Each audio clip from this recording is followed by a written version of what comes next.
Знакомо это ужасное чувство? Вы просыпаетесь в своей постели среди ночи и понимаете, что кто-то стоит над вами. Вы пытаетесь повернуть голову, чтобы посмотреть, кто это, но не можете. Такое ощущение, как будто что-то держит вас. Вы пытаетесь пошевелить руками и ногами, но они не двигаются. Вы хотите что-то сказать или крикнуть, но не издаете ни звука. Вас охватывает настоящая паника, которая нарастает с каждой секундой, ведь вы парализованы. И тут вы окончательно просыпаетесь, приходите в себя и понимаете. Саш!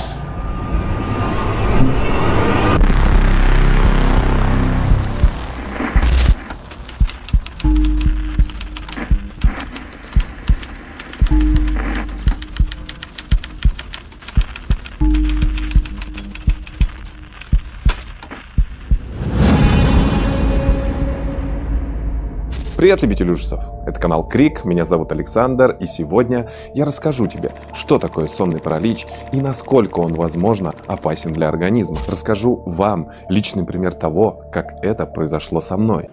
Также вы услышите историю человека, с которым подобное случалось более 1000 раз. И специально для этого ролика я спросил мнение у специалиста, которое связано с этим явлением как минимум на 40%. Алла Кислицына, психолог-консультант, член ассоциации EMDR терапевтов России. И она даст анализ этому феномену со стороны ее профессии. И если вдруг вам понадобится ее помощь после этого видео, я оставлю ссылочки на ее соцсети в описании. Устраивайся поудобней, прожимай лайк, подписывайся на канал, ведь только так ты будешь в курсе новых интересных видео. Приятного тебе просмотра, погнали!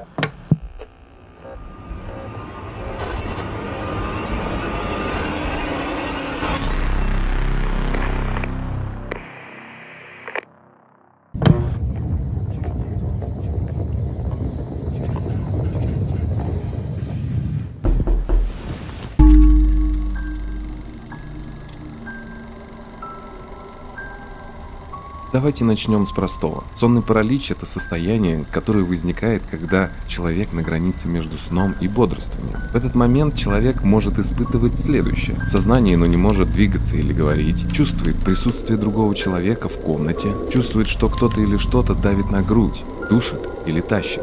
Чувствует сильный испуг.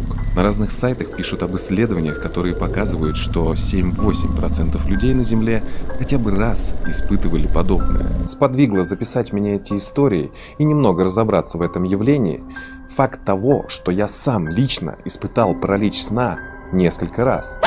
И прежде чем я расскажу вам эти истории, хочу сказать, что это было действительно страшно. И по всей видимости, не зря. В далекие времена явление сонного паралича прослеживалось во всех культурах мира.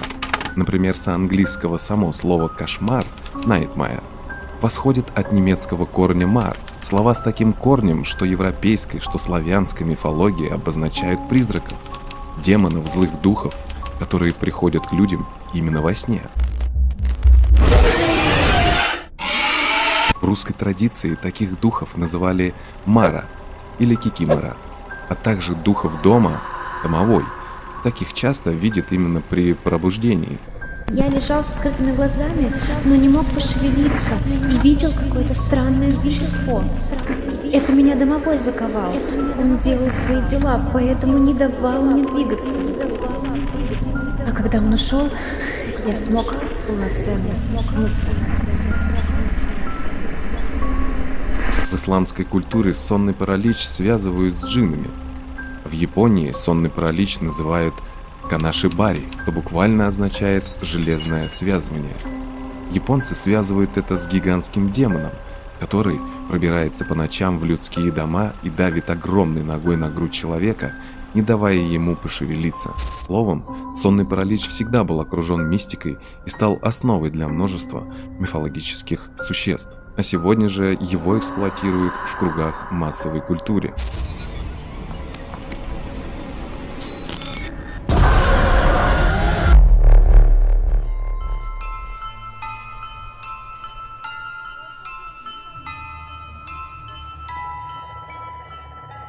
Свою историю хочу начать с того, что испытал я сонный паралич в первый раз лет так 5 или 6 назад.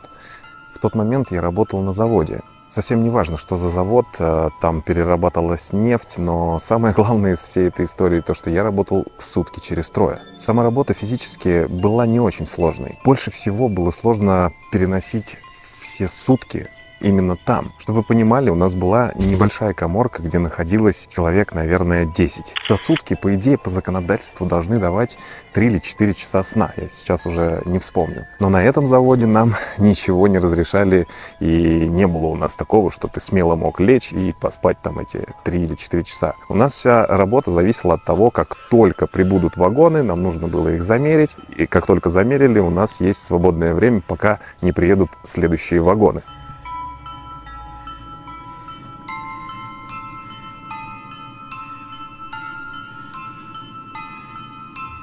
И вот однажды случилось такое, что приходим мы на работу, и обычно бывает то, что ты с самого утра начинаешь, у тебя есть работа. Прошло какое-то время, настало, я сейчас точно не вспомню, но уже было, наверное, за полдень. То есть не было ни вечера, ни глубокой ночи.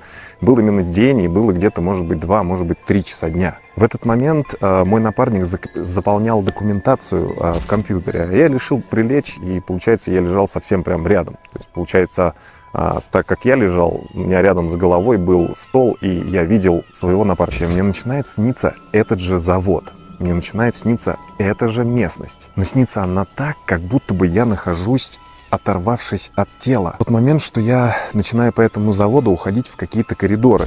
Представляете, бетонные такие холодные стены. Почему-то во сне, я понимаю, что во сне происходит разное в голове, и почему-то во сне я встречаю каких-то знакомых, далеких, которых не видел там по нескольку десятков лет. Потом происходит в самом сне какая-то что-то вроде какой-то паники, как будто на заводе, знаете, настает такое тревожное состояние. Все тревожное. Не я паникую, а все паникуют, как будто бы что-то происходит на заводе, как будто что-то именно случилось. Я прибегаю обратно к своему месту и почему-то оказываюсь опять же на этом месте на кровати. И в этот момент я пытаюсь своего напарника, пытаюсь позвать его и сказать ему: я тут, я вот он. Что что-то случилось, надо бежать, а он как будто бы в моем сне сидит и все в порядке. То есть как будто бы я нахожусь на грани между необъяснимым и реальностью. Потом получается так, что у меня такие ощущения, что я хочу вырваться, хочу прикоснуться к напарнику, мол, вытащи меня оттуда, но у меня ничего не получается, я не могу пошевелиться, я не могу крикнуть, я не могу ничего, я пытаюсь сказать: я тут, помоги мне! Но ничего не происходит. И буквально через какие-то прям мгновения наступает такой щелк, и я как будто бы и без того реально там оказался в реальности.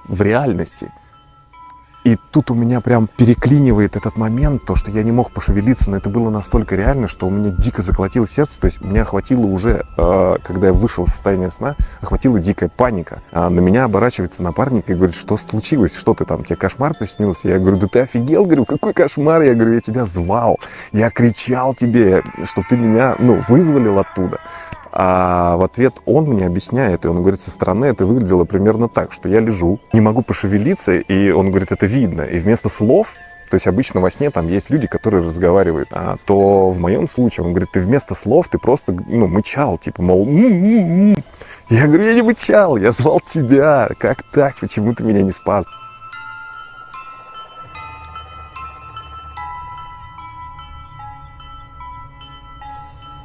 Ну а вторая история моя случилась уже дома, и она случилась не так давно. И если честно, я не особо-то ее и помню. То есть я проснулся, была рядом Маруська. Она меня разбудила, и уже к моменту пробуждения я понял, что это он и есть. То есть то, что это и есть сонный паралич. То есть первый раз, когда я испытал и проснулся, мне было дико страшно. То второй раз, когда я проснулся, я уже как бы осознанно это сделал, как будто бы сонный паралич. То есть в самом сне я помню, что что-то было, но я почему-то вообще наотрез не помню, что именно. Причем при этом, при всем, сон этот я рассказал. В общем, как ни крути, это было очень страшно, но второй раз ты уже более осознанно к этому вопросу подходишь.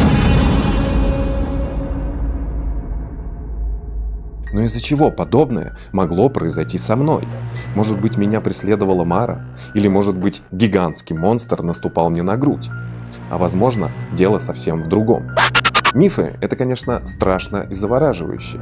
Люди в те времена в основном отталкивались от догадок и бабушкиных рассказов. Но что мы хотим от старых времен, если даже в нынешнее время разные ученые разных областей смогли понять, что такое сонный паралич и как он происходит, всего лишь на 70%. И в эту статистику входит то, что сонный паралич – это всего лишь защитный механизм нашего организма.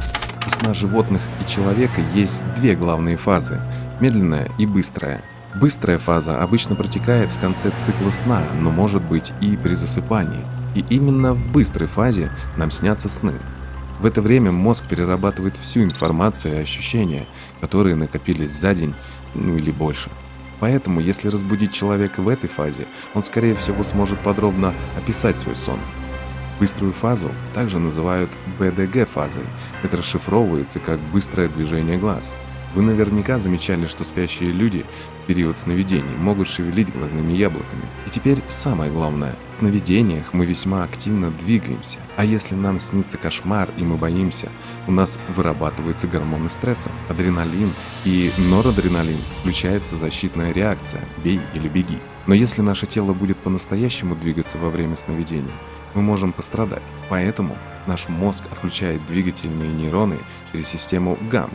Гамма – аминомасляной кислоты, главного тормозного нейромедиатора нервной системы. Как я уже и говорил, паралич сна – это частое явление. Но вы представьте хотя бы на секундочку, что все то, что я вам уже показал и рассказал, с некоторыми людьми происходило намного чаще. Или что, если я вам расскажу, что этот ужас, а на моем личном примере я иначе сказать и не могу, одна из моих подписчиц испытала это более 1000 раз. Читая ее комментарии, я был в полном шоке. И специально для этого ролика я попросил ее, чтобы она рассказала нам свою историю и поделилась этим жутким опытом. Привет, меня зовут Валерия.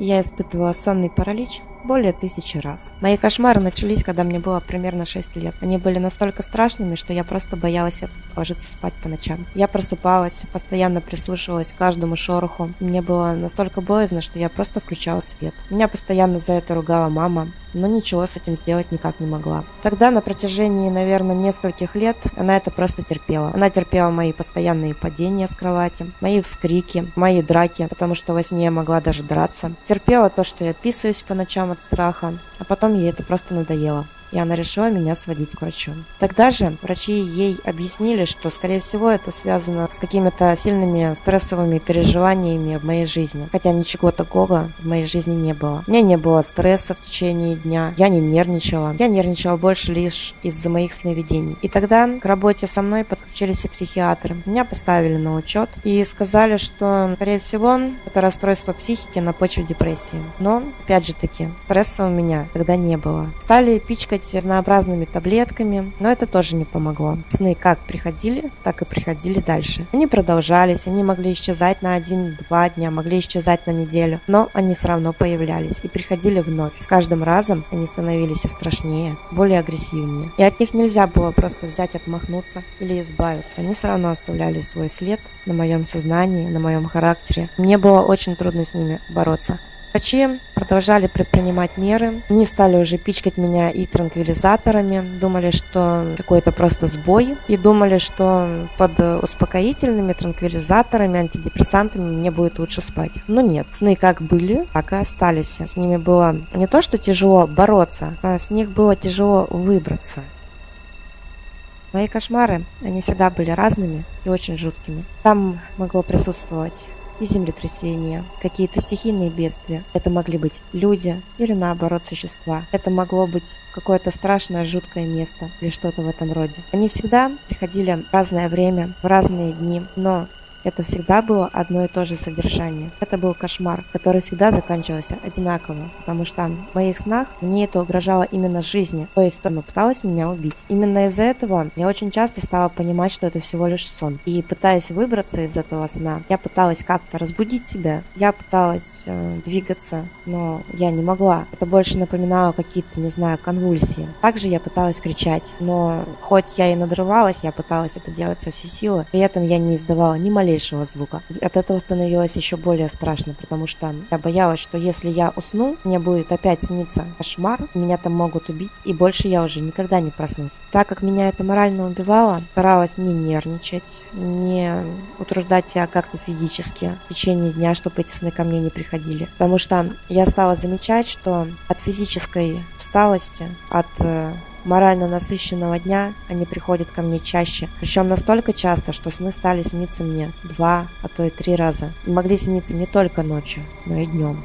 И от этого становилось поистине страшно. Тогда же мне стало интересно, как с этим справляться. Я начала искать всю информацию, которая имелась и в книжках, и в источниках интернета, и даже спрашивала у людей, но никто конкретного ответа мне дать так и не смог. Мои кошмарные сны стали меня донимать. И я решила, что хватит, что я больше не хочу их видеть или в них участвовать. Я стала их записывать, что мне снилось, когда, в какое время, как они приходили. Тогда я заметила, что не всегда кошмары приходят, если я сильно устану или у меня будет очень сильный стресс. Также я заметила, что кошмары приходят ко мне, когда я сплю одна. И тогда я решила более детально разбирать свои сны. Я не стала в них кричать, как-то бороться. Я просто решила, что я хочу узнать больше, чем они кончатся, и почему этот мир такой маленький в них. И тогда я заметила, что мои кошмары стали приходить ко мне все реже и реже. С каждым разом они становились еще страшнее, но я уже их не боялась, потому что я точно знала, что это сон. Даже если не смогу проснуться сразу, я все равно проснусь. Я стала наблюдать за теми действиями, которые происходили во сне. И я заметила, что если просто остановить все действие во сне и понаблюдать со стороны о происходящем, то оно не такое и страшное. Они стали заканчиваться, они стали принимать другой конец, другой финал. И с каждым разом их становилось все меньше и меньше. На данный момент уже, наверное, около года я не испытываю кошмаров, именно связанных с сонным параличом. Я не знаю причину, может у кого-то было по-другому, но я больше не испытываю сонный паралич. На мой взгляд, это дико страшно. Нужно быть очень сильным человеком, чтобы переживать подобное вновь и вновь. Обязательно пишите в комментариях, может быть, у вас случалось что-то подобное. Расскажите свою страшную историю сна.